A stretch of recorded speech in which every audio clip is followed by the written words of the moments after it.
আসসালামু আলাইকুম। Welcome back to my channel. কী অবস্থা সবার? সবাই কেমন আছেন? আশা করছি সবাই খুব ভালো আছেন। আমি আলহামদুলিল্লাহ ভালো আছি। চলে আসলাম আপনাদের জন্য নতুন আর একটি ব্লগ নিয়ে। তো আজকের ব্লগটা আমি সকাল থেকেই শুরু করেছি। তো আজকে সারাদিনের ব্লগটা আপনাদের সাথে শেয়ার করব।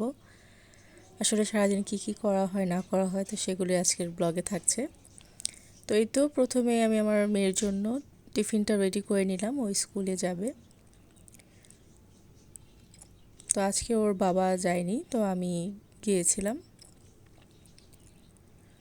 তো ওকে যখন নিয়ে আসতে যাই তখন এই তো এই যে স্কুলের সামনে যে ভেলপুরিওয়ালা ছিল, ঝালমুড়িওয়ালা ভেলপুরিওয়ালা, তো ভাবলাম যে একটু ভেলপুরি খাই। ভেলপুরি দেখলে তো মানে না খেলে ভালো লাগে না, খেতেই হয়, এমন একটা অবস্থা। তো এই তো এখন ভেলপুরি খেয়ে নেব আর কি। তো আমার মেয়েকে জিজ্ঞেস করেছিলাম যে ও খাবে কি না। ও আসলে খাবে না, হয়তো টিফিন টাইমে মানে বাসা থেকে যে টিফিনটা দেওয়া হয় সেটাও খায়, আবার কিছু কিনেও খায় ক্যান্টিন থেকে, তো সেই জন্য আর খেতে চায়নি। তো এই তো আমি এখন খাবো। তো আমি ভেলপুরিটা মিষ্টি টক দিয়ে খেতে খুব পছন্দ করি, তো তাকে জিজ্ঞেস করেছিলাম যে মিষ্টি টক আছে কি না, তো তার কাছে মিষ্টি টক ছিল। তো ভালোই লাগলো মোটামুটি, মানে পেঁয়াজ কাঁচামরিচ ছিল না, একদম খুবই সিম্পলভাবে সে ভেলপুরিটা বিক্রি করে। আর এই তো এখন ভেলপুরি খেয়ে বাসার উদ্দেশ্যে রওনা দিয়ে দিলাম। তো বাসায় চলে যাচ্ছি মেয়েকে নিয়ে। তো আমার হাজব্যান্ড আবার বিক্রমপুর গিয়েছিল, তো সেই জন্য ওকে আমি নিয়ে আসতে গেলাম। তো আমি দিয়ে এসেছিলাম, আবার আমি নিয়ে আসলাম।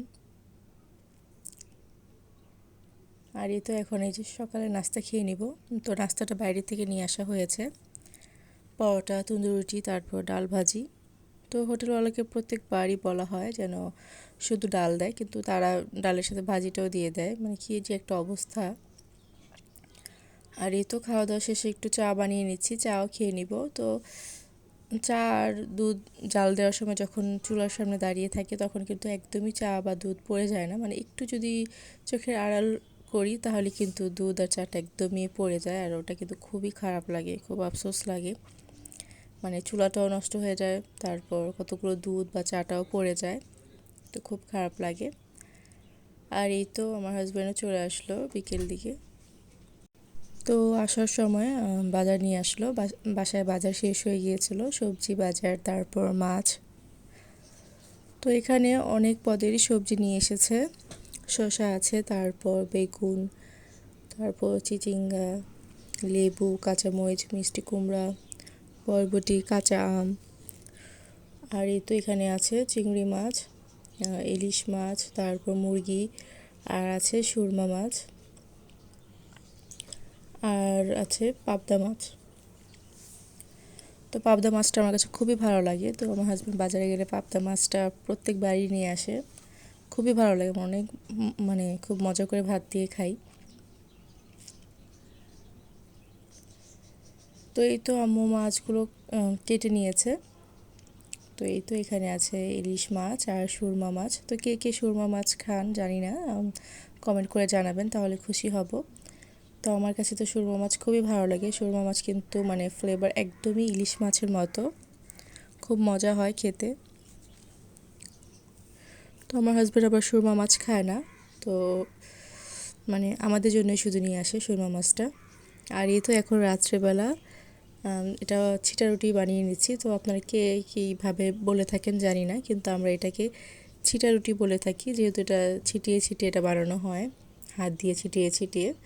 তো এটার গোলাটা খুবই পাতলাভাবে তৈরি করা হয়, মানে খুব বেশি পাতলা না, একদম পানির মতো না, একটু যেন ইয়ে থাকে, হালকা যেন একটু আঠালো ভাব থাকে, তো সেভাবে আর কি বানাতে হয়।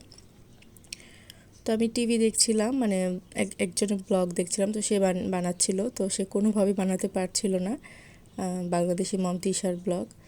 তো সেটা দেখেই আমার মন চাইলো যে আমিও বানিয়ে খাই। তো ডিপ ফ্রিজে চালের গুঁড়া ছিল, তো সাথে সাথে চালের গুঁড়াটা নামিয়ে নিয়ে বানিয়ে নিলাম। আমি মানে খুব দ্রুতই আমি বানিয়ে নিয়েছি, মানে একটু রেস্টে রাখি নেই, সাথে সাথে গোলাটা তৈরি করে বানিয়ে নিয়েছি। আর আলহামদুলিল্লাহ খুব ভালো হয়েছে।